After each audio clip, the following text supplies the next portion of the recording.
안녕하십니까. 반갑습니다. 5일대 보장 설계 시간의 백영찬입니다.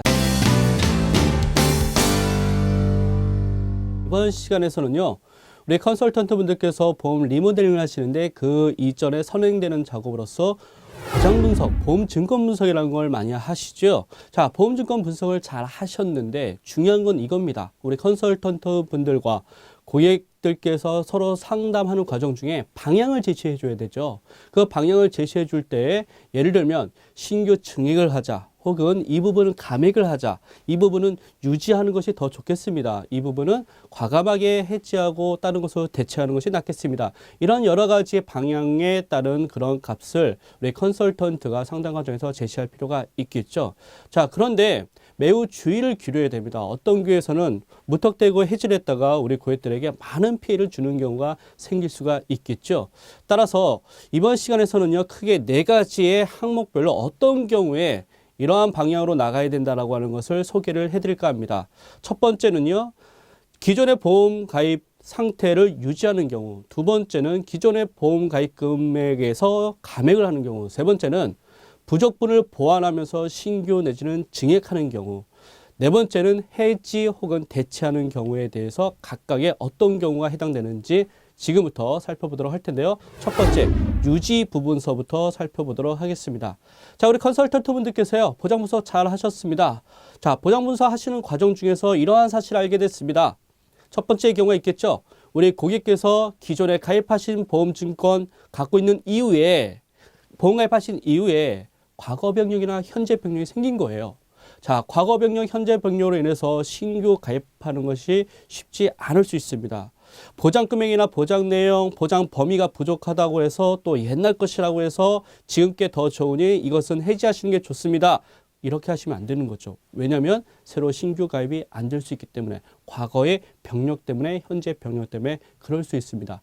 이럴 경우에 컨설턴트는 객관적으로 이 보험 가입 상태를 잘 유지할 수 있게끔 안내를 해주시는 것도 매우 중요하겠다라고 하는 부분에서 이런 경우는 과감하게 유지 안내를 해주시는 게 좋을 것 같습니다. 자, 두 번째 경우가 이런 경우가 또 있겠죠. 신규 가입 시 보장 범위나 보장 금액이 축소가 된다면 이것은 유지를 해줘야 되는 거죠. 과거의 기존의 보험증권은 잘 유지하게끔 안내를 해주셔야 됩니다. 과거에는 뇌출혈 진단비가 3천만 원 가입할 수 있었는데 지금의 신규 가입을 하게 되면 예를 들어서 2천만 원밖에 가입이 안 된다. 그러면 굳이 과거의 것을 정리할 필요가 없겠죠.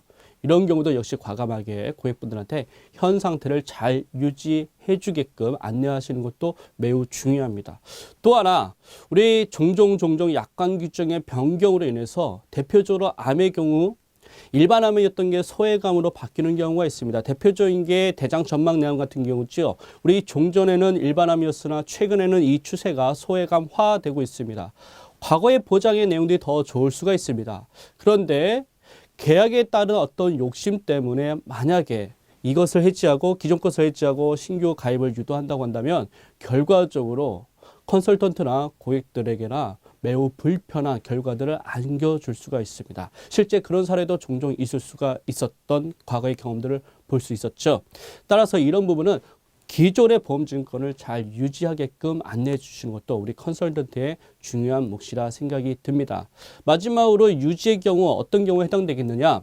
자, 보장 분석을 잘 했습니다. 그런데 이미 가입된 시점서부터 지금까지 십수년이 지났어요. 납입 기간이 20년 납입인데 15년 정도 보험료를 냈다라고 가정을 해보겠습니다. 이제 5년만 납입하면 완납이 됩니다. 굳이 이런 것들에 대해서 우리가 해지라든가 감액을 유도할 필요가 있겠습니까? 이런 경우 또한 잘 유지하게끔 안내하는 것도 우리 컨설턴트의 객관적인 그런 안내 방향이 될 수 있겠다. 이렇게 말씀을 드리고 싶습니다. 그래서 크게 3가지의 부분에서 이런 기존의 보험들을 잘 유지하게끔 컨설턴트 분들께서 방향을 잘 제시해 주도록 말씀을 권해드리고 싶습니다. 자, 두 번째 경우는요. 감액하는 경우는 어떤 경우에 우리가 감액을 해야 될 것인가 라고 했을 때 보장 분석을 한 결과 사망보장이 다른 주요 질병이라든가 기타 보장과 관련해서 과도하게 많다라고 판단이 되면 그분의 니즈에 부합된 사망보장을 적절하게 제한할 필요가 있습니다. 특히 우리가 실무에서 컨설팅을 하다 보면 고객의 입장보다는 나의 입장을 더 고려할 때가 있죠. 즉 컨설턴트의 입장을 더 고려할 때가 있습니다. 그러다 보니 고객이 원하지 않는 불필요한 보장이라든가 아니면 주계약 구조를 너무 높여서 우리 고객들에게 유지 부담을 줄 경우가 더러 생길 수가 있습니다. 자, 중요한 거는 우리 고객들이 원하는 것, 또 우리 고객에 정말 필요한 것을 전달하는 것이 우리 컨설턴트의 몫이겠죠. 여기서는 사망보장이 전체 보험료에서 많은 부분을 차지한다고 한다면 적정 사망보장 금액들에 대해서 판단을 해주셔서 안내하실 필요가 있을 것 같습니다. 필요에 따라서는 감액이 가능할 수 있겠죠. 두 번째 경우는 이런 경우에 감액할 수 있을 것 같습니다. 보험료 수준이 월 소득 대비 너무 많은 보험료를 내고 있다고 한다면 그런 경우에는 감액을 할 필요가 있겠죠. 아무리 보험이 위험 관리하는 좋은 금융상품이라 하더라도 현재 삶의 생활을 유지하기 위해서 과부하가 걸린다고 한다면 그 또한도 적절하지 않을 수가 있습니다. 제 과거 경험에서 이런 것도 봤습니다. 월납보험료가 1,800만 원이었습니다. 자, 그 이상으로 소득이 있으신 분이 그 정도의 보험료를 내겠지만 매우 어려운 상황들이 도달할 수가 있겠죠. 기존에 하시던 사업이나 하시던 자영업들이 안 돼서 현금 흐름들이 원활치 않을 때가 있습니다. 그러나 보험료 같은 경우는 고정 지출입니다. 10년이든 20년이든 장기적으로 납입을 해야 되기 때문에 유지가 매우 중요한 그런 금융상품이죠. 따라서 이렇게 과도하게 내고 있는 부분이 판단된다면 적정 수준의 월 보험료를 낼 수 있게끔 납입할 수 있게끔 컨설턴트가 유도를 해주셔야 됩니다. 이럴 경우에 감액이 필요하겠죠.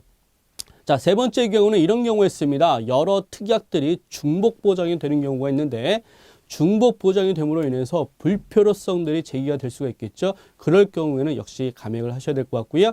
그 다음에 보험가입 종목의 다수인 경우에도 역시 감액을 할 필요가 있겠습니다. 정말 필요한 것만 남겨두는 그러한 컨설팅이 돼야 될 것 같은데요. 실제 실무에서는요, 우리 고객분들께서 아는 사람들을 많이 만나다 보니까 그 아는 사람들 중에 또 설계사, 컨설턴트 이런 분들이 많이 있을 수가 있어요. 자, 이런 경우에 컨설턴트 분들께서 하나만 들어줘, 나를 봐서 또 나와의 관계를 생각해서 이렇게 하나씩 고객이 들어가다 보면 어느 순간에 내가 원하지 않았던 보험으로 꽉 채워지는 상황들이 발생할 수 있습니다. 이럴 경우에는 감액을 적절하게 제한을 해 주시는 것도 매우 중요한 바람직한 컨설팅의 방향이라 생각이 듭니다. 자, 세 번째 경우는요. 해지의 경우입니다. 다만 해지는 어떠한 경우보다도 더 신중하게 하셔야 됩니다.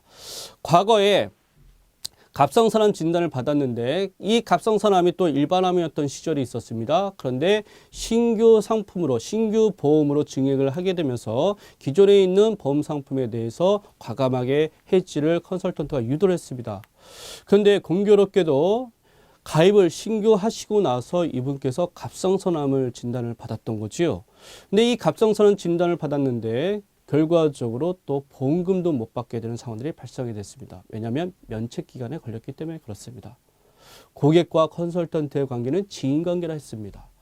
지인관계조차도 깨지는 경우, 소원해지는 경우, 불편해지는 경우가 생길 수가 있기 때문에 어떤 경우보다도 해지는 매우 신중하게 판단하셔야 될 부분이다 라는 생각을 하셔야 될 것 같고, 또 보험금융 상품이라고 하는 하나의 특징상 납입한 원금을 다 못 채워서 해지 환급금을 받게 되는 상황들이 충분히 발생할 수 있기 때문에 이런 부분에 대해서 고객과의 공감대가 형성되어 있지 않고 동의를 얻지 않는다면 어떠한 경우라도 진행을 해서는 안 될 부분이라는 생각이 듭니다.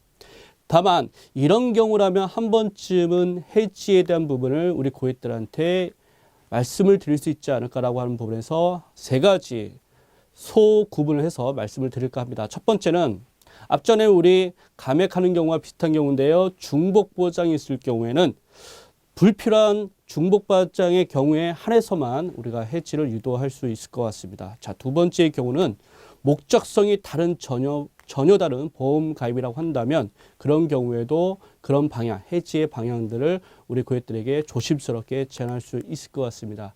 나는 보장성으로 알고 가입했는데 이게 저축적 상품이라든가 저축의 목적으로 가입하려고 했는데 이게 보장성 상품이라든가 예전에 어떤 고객의 하소연을 들은 적이 있었는데요. 자기는 당신께서는 펀드를 가입하고 싶었는데 컨설턴트가 자사의 펀드 상품을 취급한다 라고 해서 갖고 온 게 변액 유니버셜 종신보험이었다고 합니다.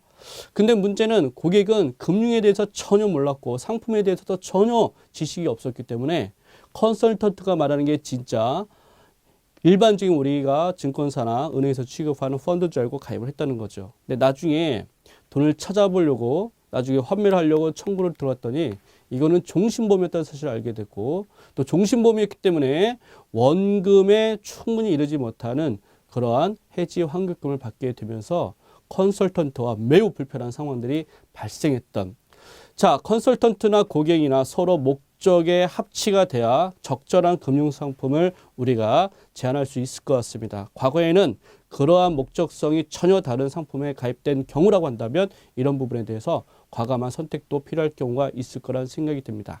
세 번째 경우는 목적성은 같다 하더라도 목적성은 맞는다 하더라도 상품 이해가 잘못되었다고 한다면 그 부분에 대해서 고려를 하실 필요가 있겠죠. 상품 이해가 잘못된 경우라고 한다면 수익률이라든가 금리라든가 아니면 이 상품에 나타나 있는 원래의 그런 기능이 아닌 다른 기능이 설명이 되어졌다든가 이런 여러 가지 경우에 의해서 상품을 잘못 알고 가입하시는 경우가 생길 수 있다는 것이죠. 예전에 이런 또 경험이 있었습니다. 어떤 분께서 투자 목적으로 단기적으로 사업하시는 분이 자금을 준비하시고자 컨설턴트와 상담하는 중에 역시 변액 유보설 종신보험이라고 하는 주계약 구조만 들어가 있는 주계약만 세팅되어 있는 그러한 종신보험을 권함을 받았다는 것이죠. 그 권함을 받고 나서 이것이 가장 적절한 투자 상품입니다 라고 제안을 받았다는 겁니다. 그분께서는 그나마 사업을 하셨고 금융경제의 흐름들을 잘 알고 계셨던 실무 현장에 계셨던 분이었기 때문에 그 컨설턴트의 상품 설명 자체가 적절치 않다고 판단돼서 거절 처리를 했다고는 들었습니다만 이와 같이 컨설턴트 입장에서 잘못된 상품 이해를 고객들에게 전달해 주는 경우는 매우 나중에 고객들에게 불편함을 야기할 수 있겠다. 안 좋은 결과를 야기할 수 있겠다. 이렇게 보셔야 될 것 같습니다. 따라서 이런 경우는 해지를 어느 정도 신중하게 고려해 보는 것도 좋지 않겠는가라는 생각이 든다는 거죠. 자, 이제 마지막 네 번째 경우가 있습니다. 신규 증액의 경우인데요. 기존에 있는 보험증권 잘 유지하면서 고객의 부족한 부분들을 채워주는 그러한 역할들을 우리 컨설턴트 분들께서 해주시면 좋겠죠. 첫 번째, 보장 금액이 적다든가, 두 번째, 보장 기간이 짧다든가, 세 번째, 보장 범위가 협소하다든가 이런 경우에는 보장의 범위를 늘려야 되겠고 100세 시대에 맞게끔 종신이나 100세 시대까지 갈 수 있게끔 보장 기간을 세팅해야 되겠고 적은 보장 금액이라고 한다면 사실은 1,000만 원, 2,000만 원과 암 진단비 안 되는 거죠. 2대 질병 안 되는 것입니다. 자, 그보다 더 많은 보장 금액을 사실상 우리 실무에서는 필요로 할 수 있습니다. 자, 이렇게 적은 것들을 채워주는 신규 증액 고객들이 부족한 것들을 보완해주는 신규 증액 같은 것들을 우리 컨설턴트 분들께서 잘 유도해 주시기를 바라도록 하겠습니다. 고객들과 컨설팅할 때 제일 중요한 건 이런 것이 아니겠습니까? 결국은 컨설턴트를 믿고 나아가는 부분입니다. 컨설턴트께서 좋은 방향과 옳은 결정들을 우리 고객들한테 제시해 주신다고 한다면 고객들도 상호 신뢰관계 속에서 좋은 결정들을 내릴 수 있지 않을까라는 생각이 듭니다. 자, 각각의 우리 매뉴얼을 잘 정리를 해봤는데요. 이 매뉴얼 이상으로 더 많은 케이스가 생길 수 있습니다. 그런 경우는 컨설턴트 분들께서 잘 현명하게 판단하셔서 좋은 결정들을 내리시기를 바라겠습니다. 감사합니다.